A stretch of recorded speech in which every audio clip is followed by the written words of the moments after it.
إن الحمد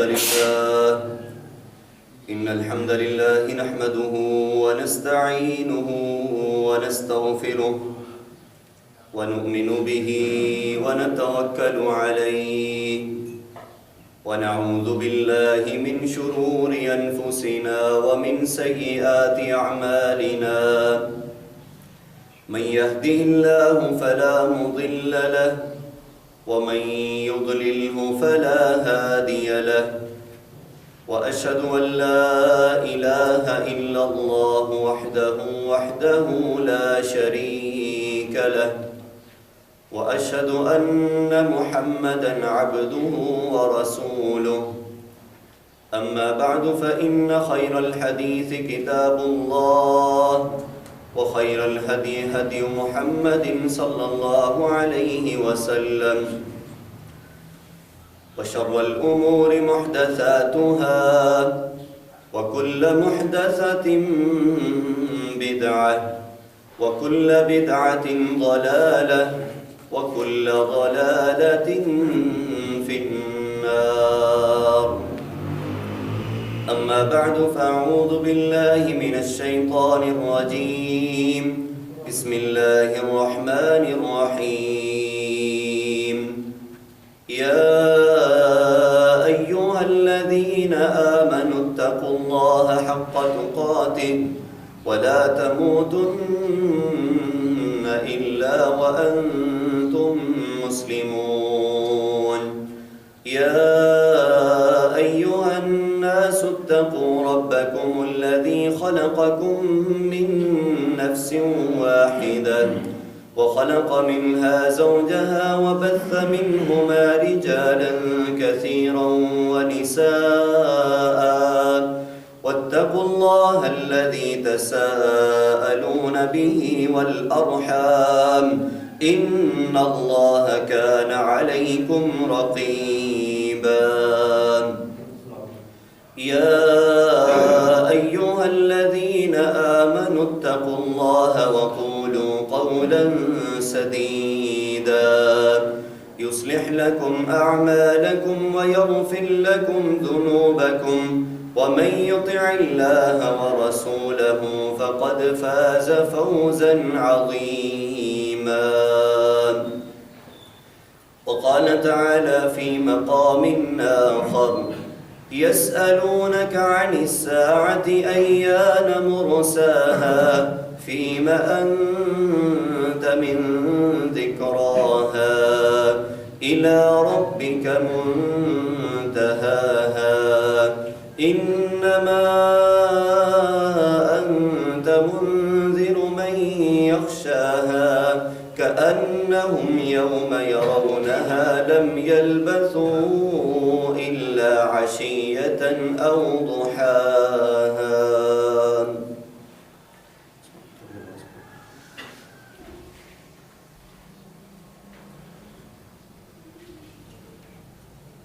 قیامت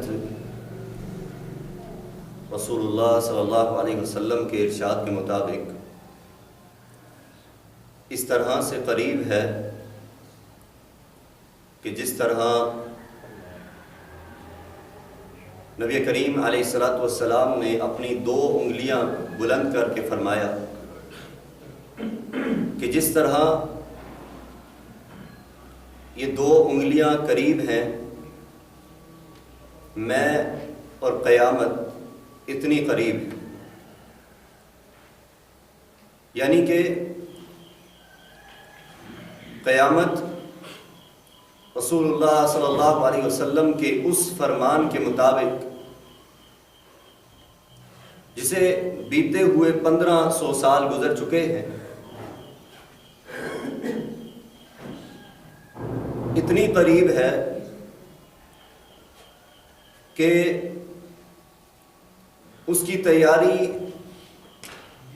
اور اس کے لیے خود کو تیار رکھنا، تگ و دو کرنا اس سے کہیں زیادہ ضروری ہے۔ اس کو آواز کو کھولو عثمان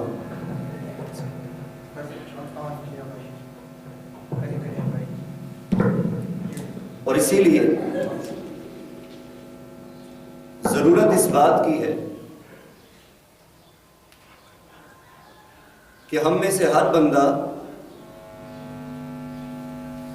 اسی طرح قیامت کی تیاری کرے جس طرح رسول اللہ صلی اللہ علیہ وسلم نے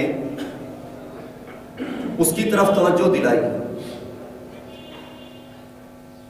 اور یہ معاملہ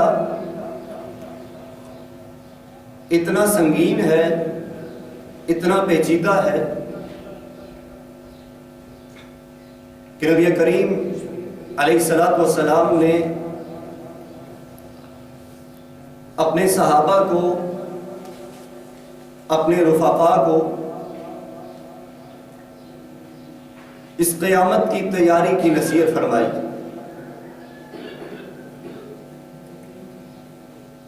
اس حوالے سے رسول اللہ صلی اللہ علیہ وسلم نے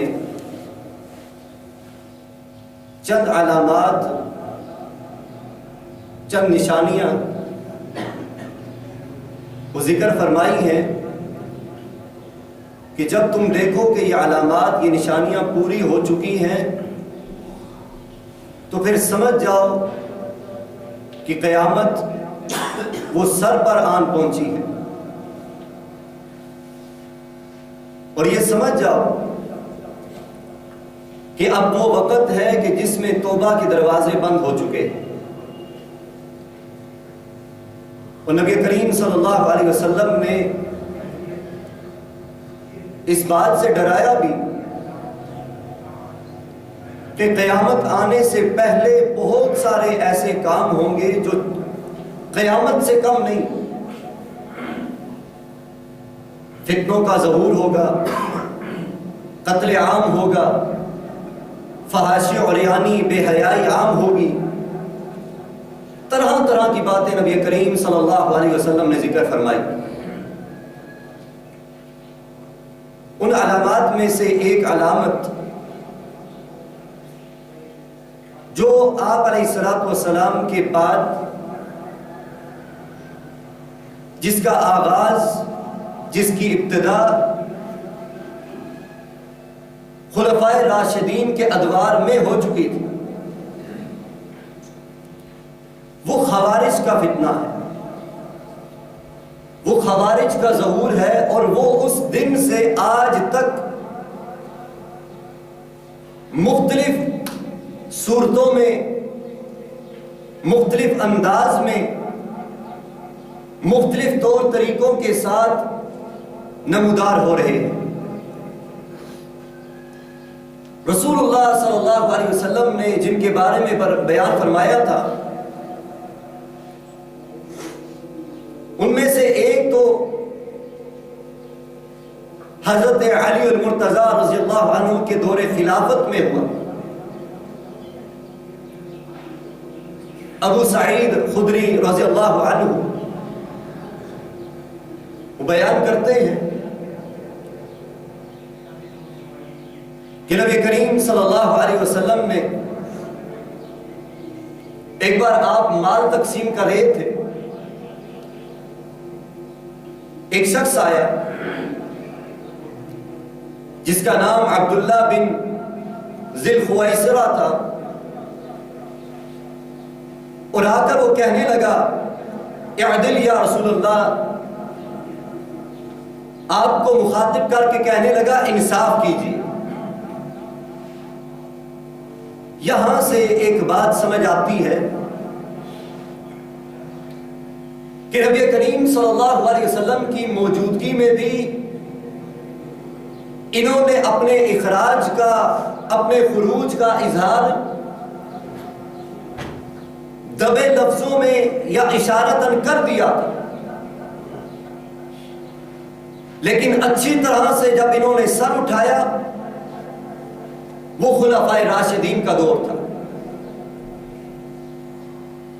اب کس شخص کی جرت ہو سکتی ہے، کون سا ایمان والا یہ جسارت کر سکتا ہے،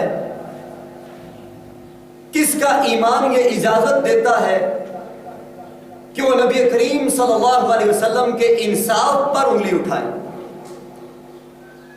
آپ کے انصاف پر وہ شک کرے، آپ کے عدل و انصاف کے بارے میں وہ شک میں پڑ جائے. یہ شخص اٹھا کہنے لگا اعدل یا رسول اللہ, اللہ کے رسول انصاف کیجیے. رسول رحمت علیہ الصلوۃ والسلام نے فرمایا ویلک, تجھ پر ہلاکت ہو, تو ہلاک ہو جائے. ومن یعدل اذا لم اعدل, جب میں محمد صلی اللہ علیہ وسلم عدل نہیں کروں گا, انصاف نہیں کروں گا, تو اس وقت روئے زمین پر دوسرا کون ہے جو انصاف کرے؟ تجھے حیا نہیں آئی؟ تجھے شرم نہیں آئی کہ تو وقت نبی خاتم الرسل سے سوال کر رہا ہے اور شک کر رہا ہے, انگلی اٹھا رہا ہے کہ عدل کیجئے؟ قربان جائیں صحابہ کرام پر. عمر بن خطاب رضی اللہ عنہ پاس تھے, باقی صحابہ تھے. عمر بن خطاب فوراً سے بول اٹھے, کہنے لگے دعنی, اللہ کے رسول مجھے اجازت دیجئے, اضرب عنقہ, میں اس کی گردن اتار کے رکھ دوں. رسول اللہ صلی اللہ علیہ وسلم نے فرمایا, مختلف روایات ہیں, ایک میں آتا ہے خالد بن ولید نے یہ بات ارشاد فرمائی, ایک روایت میں ہے کہ عمر بن خطاب نے کہا. اسی طرح یہ بات بھی آتی ہے, نبی کریم علیہ الصلوۃ والسلام نے فرمایا اسے چھوڑ دو, اسے کچھ نہیں کہنا.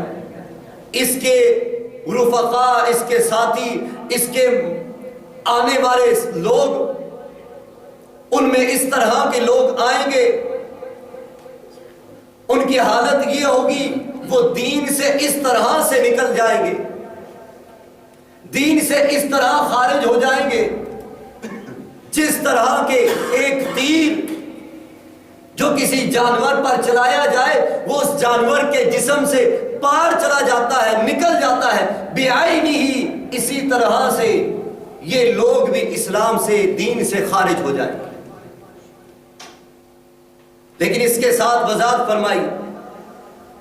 فرمایا وہ تیر جب کسی جانور کے جسم سے پار ہوتا ہے,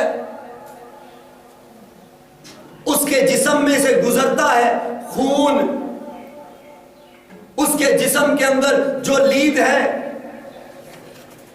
ان چیزوں میں سے ہو کر گزرتا ہے, لیکن جب وہ اس کے جسم سے پار نکل جاتا ہے تو اس کے اوپر نہ خون کا نشان نظر آتا ہے, نہ جانور کے جسم کی کوئی غلاظت نظر آتی ہے. وہ جاتا ہے جسم میں سے لیکن باہر نکلتا ہے صاف نظر آتا ہے. یہ لوگ بھی اسی طرح سے بالکل صاف اسلام سے باہر نکل جائیں گے. اور نبی کریم صلی اللہ علیہ وسلم نے فرمایا میرے صحابہ یہ اسلام میں سے نکل جائیں گے, یہ دین میں سے نکل جائیں گے, تم کیسے پہچانو گے؟ تمہیں کیسے پتا چلے گا یہ وہی ہے, یہ وہی نسل ہے, یہ وہی لوگ ہیں جنہوں نے رسول اللہ صلی اللہ علیہ وسلم کے سامنے کھڑے ہو کر آپ کے عدل و انصاف پر شک کیا تھا. ابو سعید خدری بیان کرتے ہیں نبی کریم صلی اللہ علیہ وسلم نے فرمایا ان میں سے ایک آدمی ایسا ہوگا, اس کی نشانی ہوگی, اور نشانی کیا ہوگی کہ اس شخص کا ایک ہاتھ اس پر اس طرح کی صورت ہوگی, وہ اس طرح ہوگا کہ جس طرح ایک عورت کی چھاتی ہوا کرتی. ابو سعید خدری بیان کرتے ہیں, کہتے ہیں میں گواہی دے کر کہتا ہوں کہ امیر المؤمنین علی المرتضی رضی اللہ عنہ کے ساتھ میں اس جنگ میں شامل تھا. نہروان کی یہ جنگ تھی, ان لوگوں میں سے ایک بندہ قیدی کر کے لایا گیا. جب وہ آیا, ابو سعید خدری بیان کرتے ہیں کہ منعن, جس طرح سرور کونین علیہ الصلوۃ والسلام نے اس کی علامت, اس کی نشانی بیان کی تھی, ہم نے اس شخص کو ویسا ہی پایا. ہم سمجھ گئے. اور ایک جگہ پر یہ آتا ہے حضرت علی نے کہا کہ دیکھو, تلاش کرو, ان میں وہ شخص موجود ہے جس کے بارے میں رسول اللہ صلی اللہ علیہ وسلم نے پیشن گوئی فرمائی تھی. ہم نے صحیح لوگوں کو مارا ہے,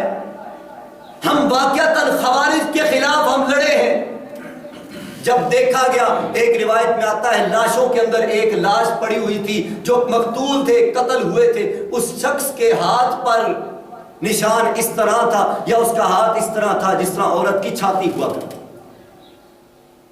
ابو سعید خدری رضی اللہ عنہ بیان کرتے ہیں جب اس شخص نے آپ کے سامنے کھڑے ہو کر سوال کیا تھا، آپ کے عدل پر شک کیا تھا، اللہ نے سورۃ التوبہ کی آیت نمبر 58 انہی کے بارے میں نازل فرمائی، وَمِنْهُمْ مَنْ يَلْمَزُوكَ فِي الصَّدَقَاتِ، اور ان میں سے بعض ایسے ہیں، ایسے بدبخت ہیں کہ جو آپ کی تقسیم صدقات پر عیب نکالتے ہیں، شک کرتے ہیں۔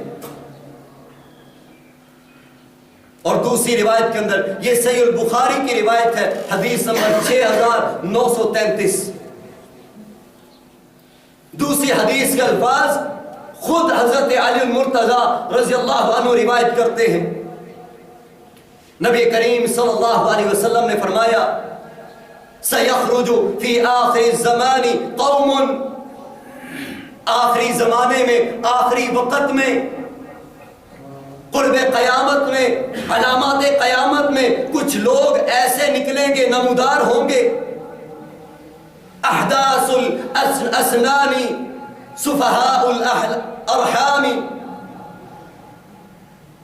یہ ایسے ہوں گے سفہاء الاحلام، ان کے نوجوان یہ مسلمانوں میں سے اس طرح نکل جائیں گے، ان کے نو عمر، ان کے جوان بے وقوف ہوں گے، ظاہری طور پر لوگوں کے دیکھنے میں یہ اس طرح نظر آئیں گے، یہ دنیا کی سب سے بہترین چیز، سب سے بہتر کام کرنے والے ہوں گے، یعنی یہ سب سے زیادہ قرآن پڑھنے والے ہوں گے، مگر وہ قرآن، وہ اس کی حلاوت، ایمان کی مٹھاس ان کے حلق سے نیچے نہیں اترے گی، اور فرمایا یہ اس طرح دین سے خارج ہو جائیں گے جس طرح کے ایک تیر جانور کے جسم سے پار ہو جاتا ہے، اور فرمایا رسول اللہ صلی اللہ علیہ وسلم نے فَإِذَا لَقِيتُمُوهُمْ، جب تم انہیں پاؤ، تمہارا ان سے سامنا ہو، فَاقْتُلُوهُمْ، انہیں جہاں پاؤ ان کی گردنیں اتار کے رکھ دو۔ یہ خوارج ہیں، فَإِنَّ فِي قَتْلِهِمْ أَجْرًا لِمَنْ قَتَلَهُمْ عِنْدَ اللَّهِ يَوْمَ الْقِيَامَةِ، جس نے انہیں قتل کیا قیامت کے دن اللہ کی جانب سے وہ اجر کا حقدار ہے، اللہ اسے اجر و ثواب سے ہمکنار کرے۔ یہ اس دور میں خوارج تھے۔ پھر ان کی ایک نشانی یہ بیان کی گئی کہ جو آیات، اور یہاں پر رک کر عبداللہ بن عمر رضی اللہ عنہما ان کے بارے میں کیا موقف رکھتے تھے وہ بھی سماعت کر لی تھی۔ یہ صحیح البخاری کی روایت ہے، صحیح مسلم کی کتاب الزکوٰۃ حدیث نمبر 1066، صحیح البخاری کتاب الزکوٰۃ میں عبداللہ بن عمر رضی اللہ عنہما بیان کرتے ہیں،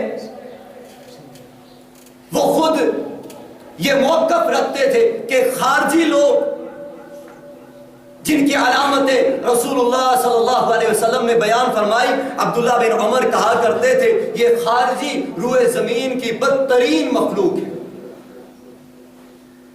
یہ سب سے بدتر لوگ ہیں۔ اور عبداللہ بن عمر رضی اللہ عنہ فرمایا کرتے تھے یہ لوگ جو آیات کفار کے خلاف، کفار کے قتل کرنے کے حوالے سے اللہ نے نازل فرمائی، یہ وہی آیات مسلمانوں پر چسپاں کر کے مسلمانوں کا قتل عام کرنے والے ہیں۔ اس دور میں بھی جن کے خلاف حضرت علی نے قتال کیا تھا، یہ لوگ اس بندے کو قتل کر دیا کرتے تھے جو بندہ یہ بات حضرت علی کے حق میں بات کیا کرتا، یعنی کہ حضرت علی کے حق میں بات کرنے سے مراد کیا ہے؟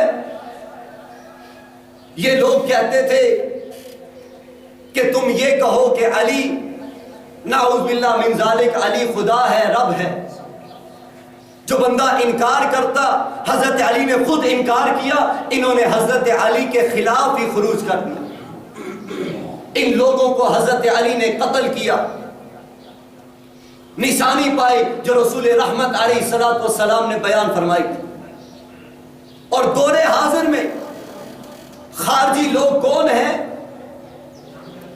جو مسلمانوں پر کفار کے حوالے سے جو آیات نازل ہوئی ہیں مسلمانوں پر فٹ کر کے مسلمانوں کو قتل کرتے ہیں اور اسے جہاد فی سبیل اللہ کا نام دیتے ہیں.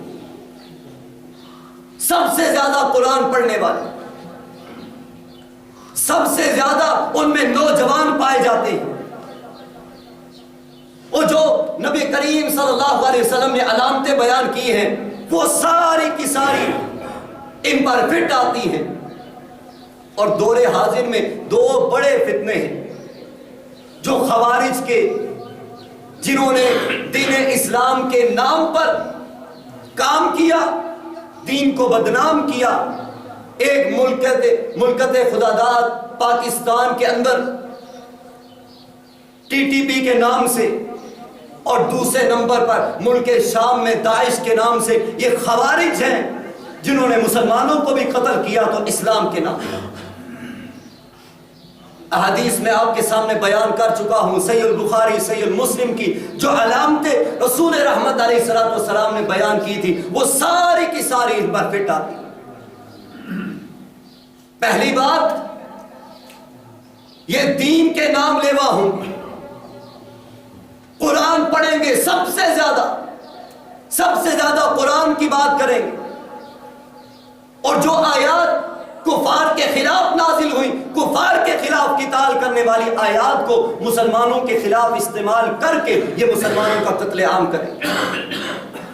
تیسرے نمبر پر ان میں دیکھ لیں آپ کو اکثریت نوجوانوں کی نظر آئے گی جنہیں رسول اللہ صلی اللہ علیہ وسلم نے بے وقوف قرار دیا.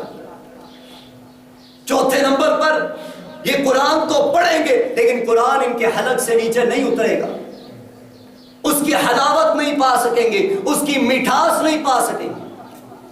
آج دیکھ لیں قرآن پڑھتے ہیں، اسی میں سے آیات کفار کے خلاف آیات جو اللہ نے نازل کی تھی مسلمانوں پر فٹ کرتے ہیں اور مسلمانوں کو قتل کرتے ہیں. اللہ نے قرآن میں فرمایا، سورۃ البقرہ ہے، وَمَن يَقْتُلْ مُؤْمِنًا مُتَعَمِّدًا فَجَزَاؤُهُ جَهَنَّمُ، جس نے کسی مسلمان کو، کسی مومن کو جان بوجھ کر قتل کیا اس کا ٹھکانہ جہنم ہے.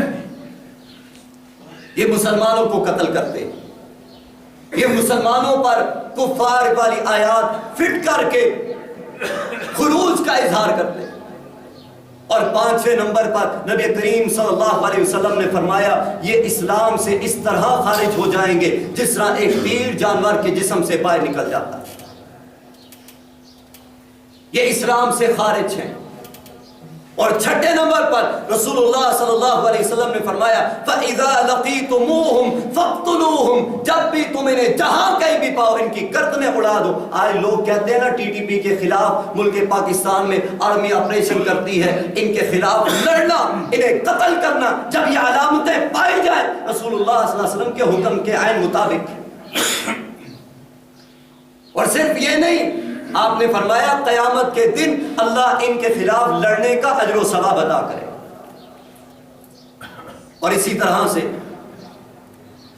نبی کریم علیہ السلام نے فرمایا، میرے صحابہ ان کی ایک اور علامت بیان کی، فرمایا کہ یہ ان کی عبادات ایسی ہوں گی، ان کے روزے ایسے ہوں گے، ان کی نمازیں ایسی ہوں گی. نبی کریم صلی اللہ علیہ وسلم نے مجھے آپ کو نہیں مخاطب کیا تھا، اس وقت جو لوگ تھے، اس وقت روئے زمین پر انبیاء کے بعد سب سے بہترین جو لوگ تھے انہیں آپ نے فرمایا تھا میرے صحابہ ان لوگوں کے مقابلے میں تم اپنی نمازوں کو، اپنے روزوں کو حقیر جانو. ان کی نمازیں اتنی زبردست ہوں گی، ان کے صیام اتنے زبردست ہوں گے، ان کے قیام اتنے زبردست ہوں گے، لیکن یہ دین سے خارج لوگ ہیں، یہ خوارج ہیں. اور اس فتنے کا نبی کریم علیہ السلام نے اس کی پیشن گوئی آپ نے آج سے 1500 سال پہلے کر دی تھی. اس دور میں وہ بندہ اٹھا، چلتے چلتے حضرت علی کے دور میں ان تمام کو قتل کیا. بعض روایات میں آتا ہے ان میں سے 8-9 بچ گئے تھے، بعض نے لکھا ہے کہ 9 بچے تھے، بعض نے لکھا ہے 12 بچ گئے تھے. انہوں نے پھر آگے مزید پلاننگ کر کے انہوں نے پورا ایک پلان بنایا اور اس پر عمل کرتے ہوئے ایک ہی وقت میں نماز فجر کا وقت متعین کیا گیا. حضرت علی، امیر معاویہ اور عمر بن عاص رضی اللہ عنہم کو شہید کرنے کا پروگرام بنایا گیا. فجر کا وقت متعین ہوا. ان لوگوں کی بات یہ تھی، نعوذ باللہ من ذالک، یہ کہتے تھے جس وقت تک روئے زمین پر یہ 3 لوگ موجود ہیں اس وقت تک مسلمانوں میں فتنہ رہے گا. کن کے بارے میں کہتے تھے کہ یہ فتنہ ہے؟ حضرت علی، حضرت امیر معاویہ، حضرت عمر بن عاص رضی اللہ عنہم کے بارے میں. اتفاق سے حضرت علی اس حملے کی زد میں آئے. امیر معاویہ اس دن بیماری کی وجہ سے فجر کی نماز کے لیے نہ جا سکے، ان کی جگہ کوئی اور بندہ گیا. انہوں نے اندھیرے میں سمجھا امیر معاویہ ہیں، اس بندے کو شہید کر دیا. یہ بچے وہاں پر، ان کی نسلیں آگے چلی اور یہ اس مقام تک پہنچے. رسول اللہ صلی اللہ علیہ وسلم نے انہیں کیا فرمایا؟ فرمایا یہ جہنم کے کتے، یہ اسلام سے خارج. علامات میں نے آپ کے سامنے بیان کر دی ہیں. قیامت کے علامات میں ایک خوارج کا فتنہ ہے، اور خوارج کی نشانیاں کیا؟ جہاد فی سبیل اللہ مسلمانوں کے خلاف نہیں ہوا کرتا، کفار کے خلاف ہوتا. خوارج کس کے خلاف کرتے ہیں؟ مسلمانوں کے خلاف. مسجدوں میں بلاسٹ ہوتے ہیں، خودکش دھماکے ہوتے ہیں، مسلمانوں کو مارا جاتا ہے، قتل کیا جاتا ہے، تکفیر کے فتوے لگائے جاتے ہیں. یہ کن کا کام ہے؟ خوارج کا. مسلمان کا یہ کام نہیں. یہ علامات قیامت میں ایک بہت بڑی اور گہری سازش بھی ہے اور گہری علامت بھی. اور دوسرے نمبر پر نبی کریم صلی اللہ علیہ وسلم نے فرمایا قیامت کی علامات میں ایک علامت یہ ہے کہ مال و دولت کی فراوانی ہو، بے انتہا مال و دولت ہو، ریل پیل ہوگی مال و دولت. ہر جگہ پر کوئی جگہ ایسی نہیں ہوگی جہاں پہ مال و دولت کا فتنہ نہ نظر آئے. گزشتہ خطبات میں آپ یہ سماعت کر چکے ہیں کہ بھائی بھائی کو قتل کرے گا تو مال و دولت کی وجہ سے، باپ بیٹے کو مارے گا، بیٹا باپ کو مارے گا تو مال و دولت کی وجہ سے، بھتیجا اپنے چچا کو مارے گا، چچا اپنے بھتیجے کو مارے گا تو مال و دولت کی وجہ سے. آئیے چند احادیث اور سماعت کر لیجیے. صحیح البخاری، صحیح المسلم، دونوں میں کتاب الزکوٰۃ کے اندر حدیث ابو ہریرہ روایت کرتے ہیں، رسول اللہ صلی اللہ علیہ وسلم نے فرمایا لا تقوم الساعة حتى يكثر المال. اس وقت تک قیامت قائم نہیں ہوگی، قیامت نہیں آئے گی جب تک مال و دولت کی کثرت نہیں ہو جاتی، مال و دولت کی فراوانی نہیں ہو جاتی. اس وقت تک قیامت قائم نہیں ہوتی. حتی یخرج الرجل بزکات مالہ، یہاں تک کہ ایک بندہ اپنے مال کی زکات لے کر گھر سے نکلے گا. فلا یجد احدا یقبلها فیہ، کوئی بندہ ایسا نہیں نظر آئے گا، کوئی ایسا اسے نہیں ملے گا. فلا یجد احدا یقبلها منہ، کوئی بھی ایسا نہیں ملے گا جو اس سے زکات قبول کر لے، وصول کر لے. اور دوسری روایت کے الفاظ یہ ہیں، حارثہ بنت وہب بیان کرتے ہیں رسول رحمت علیہ الصلوۃ والسلام نے فرمایا تصدقوا، صدقہ کیا کرو. فإنه يوشك أحدكم أن يخرج بصدقته، وہ وقت قریب ہے کہ جب تم میں سے کوئی بندہ نکلے گا صدقہ دینے کے لیے، اپنے مال میں سے زکات دینے کے لیے. فلا یجد من یقبلها منہ، کوئی بندہ بھی اسے نہیں ملے گا جو اس سے صدقہ لے لے، زکات لے لے. باتیں سمجھنے والی ہیں. پہلی بات آپ نے فرمایا تو صدقہ کیا کرو. اور دوسری بات کہ اس سے پہلے کہ صدقہ کرنا چاہو صدقہ لینے والا کوئی نہ ملے، یعنی صدقے والا جو عمل ہے، نیکی ہے، یہ رک جائے گی۔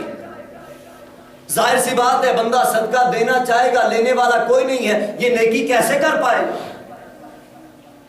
اس سے پہلے صدقہ کر لو۔ اور دوسری روایت کے الفاظ یہ ہے فَيَقُولُ الَّذِي أُعْطِيهَا لَوْ جِئْتَ بِهَا بِالْأَمْسِ لَقَبِلْتُهَا۔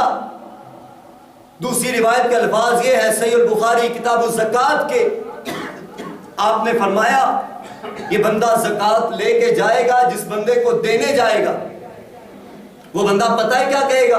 اس کے الفاظ غور سے سنیے گا، وہ کہے گا لو جئت بها بالامس، اگر تو یہ صدقہ کل لے کے آتا لقبلتها، میں اسے قبول کر لیتا، لیکن آج میرے پاس اتنا مال ہے کہ میں خود صدقہ دینے کے قابل ہوں۔ کل لے کے آتا، کل گزشتہ دن تو یہ صدقہ لے کر آتا تو میری حالت ایسی تھی کہ میں صدقہ لینے والا تھا، میں صدقے کا حقدار تھا، لیکن آج میری حالت ایسی ہے کہ میں صدقے کا حقدار نہیں، صدقہ دینے کا حقدار۔ اور نبی کریم علیہ السلام نے فرمایا، وہ کہے گا وَأَمَّا الْآنَ فَلَا حَاجَةَ لِي فِيهَا، اور ابھی تو مجھے اس کی حاجت نہیں، ضرورت نہیں، اب تو میں خود صدقہ دینے کے قابل ہو چکا۔ ابو ہریرہ رضی اللہ عنہ بیان کرتے ہیں رسول اللہ صلی اللہ علیہ وسلم نے فرمایا، ذرا غور سے سنیے گا یہ الفاظ صحیح المسلم کی روایت، ابو ہریرہ راوی ہیں کتاب الزکوٰۃ میں، زمین اپنے خزانے، سونے چاندی کے ستون، سونے چاندی کے پلر باہر نکال کے پھینک دیں۔ یہ آپ بڑے بڑے ستون دیکھتے ہیں نا عمارتوں کے نیچے، اس شکل میں سونا اور چاندی زمین باہر نکال دیں، اس شکل میں باہر آئے گی۔ اور آگے کیا فرمایا کہ پھر ایک قاتل آئے گا، وہ دیکھے گا ان خزانوں کو، اس سونے چاندی کو، ان سونے اور جواہرات کو، ہیرے جواہرات کو دیکھے گا، اور کیا کہے گا؟ کہے گا یہ ہے وہ مال جس کی وجہ سے میں نے فلاں بندے کو قتل کر دیا تھا، یہ ہے وہ مال جس کی وجہ سے میں نے فلاں بندے کی جان لے لی تھی۔ ایک بندہ آئے گا جو قطع رحمی کرنے والا ہے، رشتہ داری توڑنے والا، وہ آئے گا، اس مال و متاع کو دیکھے گا، اس سونے چاندی کو، ہیرے جواہرات کو دیکھے گا اور کہے گا یہ ہے وہ مال جس کی وجہ سے میں نے رشتہ داروں کو ناراض کر دیا تھا، یہ ہے وہ مال جس کی وجہ سے میں نے رشتہ داری توڑ دی تھی۔ چور آئے گا، وہ دیکھے گا اور کہے گا یہ ہے وہ مال جس کی وجہ سے میں نے چوری کی تھی اور میرا ہاتھ کاٹ دیا گیا تھا۔ اور نبی کریم علیہ السلام نے فرمایا پھر یہ سارے اس خزانے کو وہیں پر چھوڑ کر چلے جائیں گے اور اس میں سے کچھ بھی ساتھ نہیں لے کے جائیں۔ یہ مال و متاع کی ریل پیل، یہ مال و متاع کا بڑھنا، مال و متاع کی فراوانی کوئی بڑی کامیابی نہیں ہے، یہ قیامت کی نشانیاں ہیں، یہ قیامت کی علامات ہیں۔ اور یہاں پر وہ حدیث میں ضروری سمجھتا ہوں پھر سے آپ کے سامنے بیان کر دوں۔ رسول رحمت علیہ السلام نے کیا فرمایا؟ آپ نے فرمایا ابن آدم کہتا ہے مالی مالی، ابن آدم کہتا ہے میرا مال میرا مال، یہ میرا ہے، یہ میرا مال ہے، یہ میری جائیداد ہے، اس پہ میرا حق ہے، مجھے وراثت میں اتنا حصہ کم ملا ہے، یہ تو میرا حق بنتا تھا، یہ ہر اس چیز کو کماتا ہے، میرا ہے، میں نے کمایا ہے، یہ جمع کرتا ہے، یہ میرا ہے، میں نے اکٹھا کیا، یہ پراپرٹی بناتا ہے، جائیداد بناتا ہے، کہتا ہے میری جگہ ہے، میں نے بنائی ہے، یہ کوٹھی بنگلے کھڑے کرتا ہے، کہتا ہے یہ میری محنت سے ہے، میں نے کمایا، میں نے اکٹھا کیا۔ ابن آدم کہتا ہے میرا مال ہے میرا مال ہے۔ رسول رحمت علیہ السلام نے فرمایا ابن آدم تیرا کون سا مال، تیرا کیسا مال، کس طرح کا تیرا مال، کون سا ہے؟ وہ والا کہ جو تو نے کمایا تیرے مرنے کے بعد تیرے وارثوں کا ہو جائے گا، وہ پراپرٹی جو تو نے بنائی ہے تیرے مرنے کے بعد تیرے ورثاء میں تقسیم ہو جائے گی، وہ کوٹھی بنگلے جو تو نے اپنی محنت سے کھڑے کیے ہیں تیرے مرنے کے بعد تیرے ورثاء میں تقسیم ہو جائے. وہ جمع پونجی کہ جس پر تو سانپ بن کے بیٹھا رہا, تیرے مرنے کے بعد تیرا کفن ابھی میلا نہیں ہوگا, تیری جائیداد پر, تیری وراثت پر جھگڑے ہونے لگ جائیں. اسے کہتا ہے میرا مال, اسے کہتا ہے میری جائیداد, اسے کہتا ہے کہ میری کمائی. ابن آدم تو کہتا ہے میرا مال ہے جی, میرا ہے. فرمایا نہیں. نبی کریم علیہ الصلوۃ والسلام نے فرمایا میں بتاتا ہوں کہ ابن آدم تیرا مال کون سا ہے جسے تو اپنا سمجھتا ہے نا, یہ 5 10 20 مرلے کا, یہ 1 کنال, یہ 2 10 کنال, یہ مربع کی شکل میں یہ زمین میری ہے, یہ میں نے کمایا, میری محنت ہے, 10 سال 20 سال کی محنت کمائی ہے, یہ میری جمع پونجی ہے. نہیں. فرمایا تیرا نہیں ہے, تیرا وہ مال ہے جو لباس تم نے پہنا وہ سیدھا کر لیا, تیرا تو یہ تھا, تیرا مال تو یہ تھا. ایمانداری سے بتائیے کسی کے جسم پر جو لباس ہے جو اس نے پہنا ہے وہ سیدھا کر دیا یا وہ سیدھا بھی نہیں ہوا, نیا خرید لیا, یہ اس کا حق رکھتا ہے, اس کے جسم پر ہے. اور اگر دوسرے الفاظ میں دیکھا جائے نا, وہ سیدھا ہونے سے پہلے اگر وہی نیا لباس پہنا ہے, موت آتی ہے تو یہ لباس کسی کے کام کا نہیں, یہ اس کے کام کا, اس کو تو کاٹ کے اتار دیا جاتا. یہاں پر مجھے ایک بات یاد آ گئی ہے. میں ایک جگہ پڑھ رہا تھا یا کہیں میں نے دیکھا کسی ویڈیو میں یا کہیں میں نے پڑھا ہے, ایک بندے کا والد فوت ہوا. اب یہ بندہ بھی ابن آدم, آدم کی اولاد میں یہ بھی شامل جس نے بڑا کچھ بنایا تھا. یہ فوت ہوا, اس کو غسل دینے کا وقت آیا. غسل دینے والوں نے جب اس کے جسم پر پہنی ہوئی ٹی شرٹ کو کاٹنا چاہا کہ یہ اتر رہی نہیں ہے, اسے کاٹا جائے گا, کاٹتے ہیں. اس کے بعد اسے غسل دیتے ہیں. پاس کھڑا ہوا بیٹا کہنے لگا غسل دینے والوں کو, حضرت جی غسل دینے کے لیے شرٹ کاٹنے کی ضرورت نہیں ہے, باپ کی میت کو ٹیڑھا میڑھا کرو, کسی طرح سے بھی یہ شرٹ اتارو, باپ تو واپس نہیں آئے گا, یہ شرٹ برانڈڈ ہے, برانڈ کی شرٹ ہے. ابن آدم کہتا ہے مالی مالی, میرا مال ہے. نبی کریم صلی اللہ علیہ وسلم نے فرمایا تیرا مال تو یہ جو تو نے پہنا وہ سیدھا کر دیا, اور کیا, جو تو نے کھایا ہضم کر دیا, اور کون سا, جو تو نے کمایا اور خرچ کر دیا, تیرا تو یہ مال ہے, باقی کون سا تو کہتا ہے کہ میرا مال ہے. وہ جو جائیداد, پراپرٹی, جو مال و متاع, بینک بیلنس, جو گاڑیاں, بنگلے, جو سب کچھ بنایا تھا, تیرے مرنے کے بعد ورثاء میں تقسیم ہو جائے گا. اس پر لڑائیاں ہوں گی, جھگڑے ہوں گے. آج بھی شاید سوشل میڈیا پر آپ کو مل جائے ایک تصویر دیکھنے کا اتفاق ہوا, اور ساتھ ایک عبارت لکھی تھی, تحریر لکھی ہوئی تھی. جگہ کتنی ہے, تقریباً اس پچھلی پراپرٹی, اس زمین کے فرنٹ پر 4 سے 5 فٹ کی جگہ نہیں ہوگی, زیادہ سے زیادہ 3 فٹ کی وہ جگہ ہوگی جو مین گلی کے ساتھ جڑتی تھی. اس 3 فٹ کی جگہ کے لیے 2 بھائی آپس میں لڑ کر مر گئے, ایک دوسرے کو قتل کر دیا. باپ نے دونوں کی قبر وہیں پر بنوا دی اور ساتھ یہ کہہ دیا جس زمین کے لیے مرے ہیں اسی زمین میں دفن ہو. ابن آدم کہتا ہے میرا مال ہے, اللہ کہتا ہے تیرا کون سا مال. یہ فراوانیاں, یہ مال و متاع کا زیادہ ہونا یہ قیامت کی نشانیوں میں سے ہے. بندے کا کچھ نہیں ہے, وہی کچھ ہے جو اس نے خرچ کیا, جو کھایا پیا, یا پھر وہ ہے جو اس نے ذخیرہ کر دیا قیامت کے دن, جو قیامت کے لیے اس نے جمع کر دیا, جو اس نے وہاں پر جمع کروا دیا ہے, جو اس نے وہاں پر اکٹھا کرا دیا ہے. اللہ یہ تیرے پاس جمع کراتا ہوں, یہ تیرے پاس اکٹھا کرا رہا ہوں تاکہ میری قیامت سدھر جائے. یہ مال و متاع کی فراوانی, مال و متاع زیادہ ہو جانا, بڑھ جانا قیامت کی علامات میں سے ہے, یہ قیامت کی نشانیوں میں سے ہے. اور کیا معلوم ہوتا حضرات صحابہ کرام کے پاس نہیں تھا؟ ان کے پاس بھی تھا۔